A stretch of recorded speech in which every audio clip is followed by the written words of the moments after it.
Active voice, passive voice.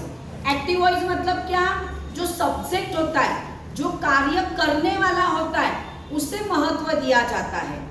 और passive voice यानी क्या, कि वो काम कौन करता है वो मतलब नहीं, उसने किया उसे इंपॉर्टेंट दिया जाता है, उसे हम पैसिव वॉइस कहते हैं। यानी एक्टिव वॉइस में सब्जेक्ट इंपॉर्टेंट होता है और पैसिव वॉइस में ऑब्जेक्ट इंपॉर्टेंट होता है। इतनी बात आपको याद रखनी है। अभी मैंने कुछ सेंटेंसेस ब्लैक बोर्ड पे लिख कर दिए हैं।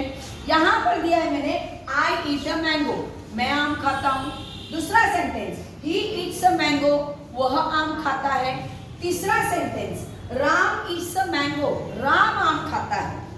ये तीनों भी सेंटेंस सिंपल प्रेजेंट टेंस के ही है, पर थोड़े अलग अलग है। अब यहाँ पर देखो, ये वाला क्या है, V1 है कि V2 है कि V3 है कि V4 है कि V5 है, V1 है। क्या है ये, V1 है।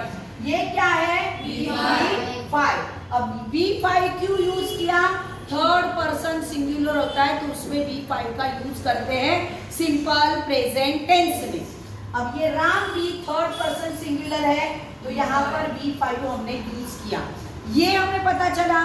Next, active voice passive voice को ना इस तरह से आप है ना ये क्रॉस याद रखना। अब मैंने ऐसा इशारा क्यों किया, क्योंकि मैं आम खाता हूं को हिंदी में मुझे अगर पैसिव वॉइस करना है तो मैं बोलूंगी मैं आम खाता हूं, तो कौन आम खाता है अभी यहाँ पर इंपॉर्टेंट नहीं, आम मेरे द्वारा खाया जाता है। अब मैंने आम को इंपॉर्टेंट दिया है, किसमें दिया, पैसिव वॉइस करते समय मैंने किसको इंपॉर्टेंट दिया, जो कर्म होता है, जो ऑब्जेक्ट होता है उसे मैं इंपॉर्टेंट दूंगी। यहाँ पर वह आम खाता है, अब मुझे बोलना है आम उसके द्वारा खाया जाता है। राम आम खाता है, आम राम के द्वारा खाया जाता है। इस तरह से हमें बोलना है। अब ये करते समय, एक्टिव वॉइस का पैसिव वॉइस करते समय तीन बातें हमेशा परमानेंटली दिमाग में रखनी है। नंबर 1, एक्टिव वॉइस का पैसिव वॉइस करते समय वर्ब के जो 5 फॉर्म है उसमें से V3 ही हमेशा आता है। क्या आता है, V3 आता है। दूसरी बात, जब हम इसको यहां से यहां लेके जाएंगे, ये वाली बात याद रखना, इसको यहां लेके जाएंगे, इसको जब लास्ट में लेके आएंगे तो इसको यहां लाते हैं तो इसका रूप नहीं बदलता, पर जब सब्जेक्ट को हम अंत में लेके आते हैं यानी ऑब्जेक्ट की जगह पर लाते हैं, देखो अभी यहाँ पे क्या प्रोसीजर होती है, ऑब्जेक्ट सब्जेक्ट की जगह पर जाता है, सब्जेक्ट ऑब्जेक्ट की जगह पर आता है। अब जब सब्जेक्ट ऑब्जेक्ट की जगह पर आता है तो उसके रूप चेंज हो जाते हैं, उसके फॉर्म क्या हो जाते हैं, चेंज हो जाते हैं। I का मी, you का you, we का us, they का they, he का him, she का her, it का it। अगर कोई नाम होगा तो नाम ही रहता है। चलो पहली प्रोसीजर अभी हम लोग करेंगे। फर्स्ट प्रोसीजर, इसको मुझे यहाँ लेके आना है। अब ये जब अ मैंगो पूरा यहाँ पर आएगा तो वाक्य की शुरुआत किससे होती है, लीडर से होती है, कैपिटल अक्षर से होती है। हमेशा हमारा लीडर कैसा होना चाहिए, स्ट्रांग होना चाहिए, मजबूत होना चाहिए। तो वाक्य की शुरुआत हमेशा कैपिटल अक्षर से ही करोगे। तो मैंने यहाँ पर लिखा मैंगो, यहाँ पर भी मैंने इसको आगे लिया मैंगो, इसको आगे लिया मैंगो। अब मैं क्या करूंगी, ये सब्जेक्ट में यहां लेकर जाऊंगी। अब पहले वाले में सब्जेक्ट कौन सा है, आई है, तो आई का क्या होता है, ही। शाबाश, तो मैंने लिखा ही का क्या हो जाता है, हिम। तो मैंने यहाँ पे लिखा हिम। और नाम का क्या रहता है, नाम ही रहता है, तो मैंने यहाँ पे राम लिखा। अब और एक रूल, ये सब जो अभी सब्जेक्ट के ऑब्जेक्ट बने हैं उनके पहले द्वारा शब्द लिखना है। द्वारा, तो द्वारा के लिए क्या यूज करते हैं, बाय। क्या यूज करेंगे, बाय, बाय।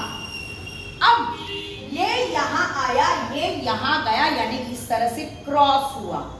अब ये बीच वाला, बीच में आपको V3 लिखना है। क्या लिखना है? V3 लिखना है। अब ये है V1 ईट, ईट का V3 क्या है? इटर्न। शाबाश, इटर्न। इसका भी इटर्न और ये भी इटर्न। अब मैंने यहाँ पर खाली जगह रखी है। अब कोई भी सेंटेंस ग्रामर का आपको सॉल्व करना है तो आपको हेल्पिंग वर्ब की जरूरत होती है। क्या इस सेंटेंस में हेल्पिंग वर्ब है? ये तीनों सेंटेंसेस में, ये जो तीनों सेंटेंसेस मैंने आपको दिए हैं इसमें हेल्पिंग वर्ब है क्या? नहीं। तो अब हमें हेल्पिंग वर्ब लेना पड़ेगा।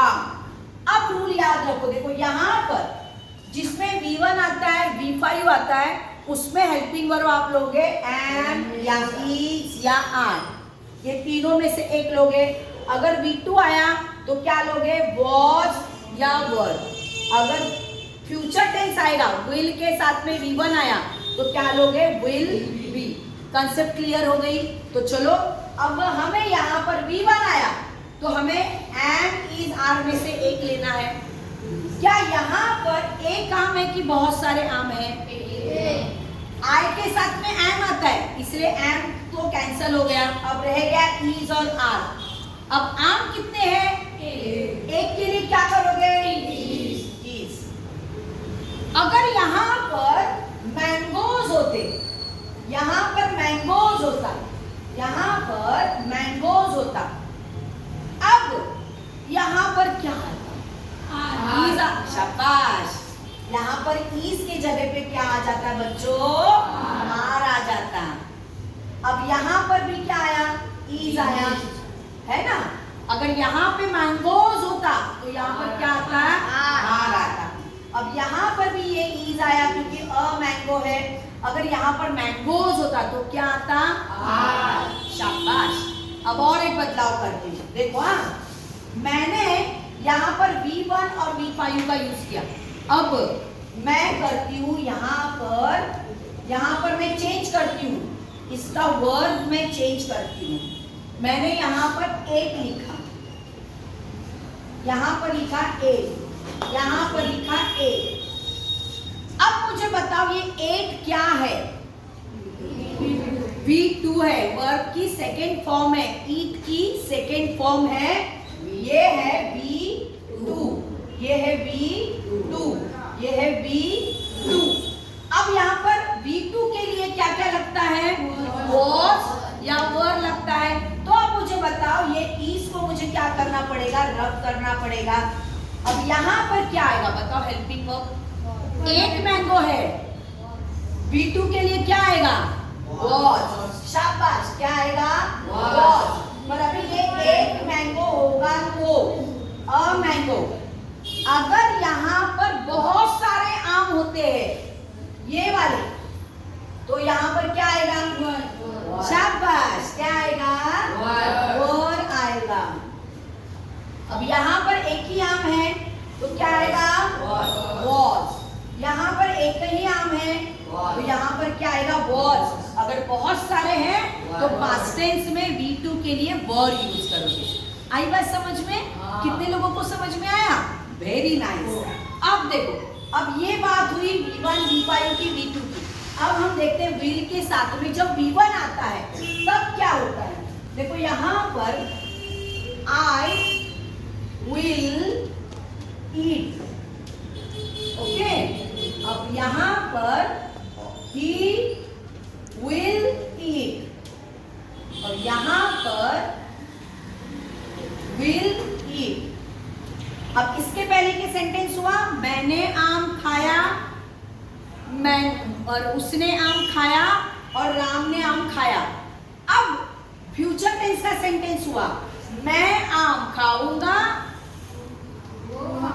वह आम खाएगा, राम आम खाएगा। अब यहाँ पर चलो यहाँ पे मैंगोज ही रखो, मैंगोज ही रखो। अब यहाँ पर क्या आएगा? ये जो बीच में, शाबाश, क्या आएगा? विल के साथ में V1 होगा। तो यहाँ पर याद रखना बहुत सारे आम होने दो, एक ही आम होने दो, वहां पर फ्यूचर टेंस में विल विल बी आएगा। तो सब जगह पे क्या आएगा? Will be. क्या आएगा? Will be. क्या आएगा? Will be. कितने लोगों को समझ में आया एक्टिव वॉइस का पैसिव वॉइस? यानी हमने अभी सब देखा, सिंपल प्रेजेंट टेंस के सेंटेंसेस देखे, सिंपल पास्ट टेंस के देखे एंड सिंपल फ्यूचर टेंस के भी सेंटेंसेस देखे। एक्टिव वॉइस का पैसिव वॉइस कैसे करते हैं? समझ में आया? कंफर्म समझ में आया? चलो आज का ये धन्यवाद।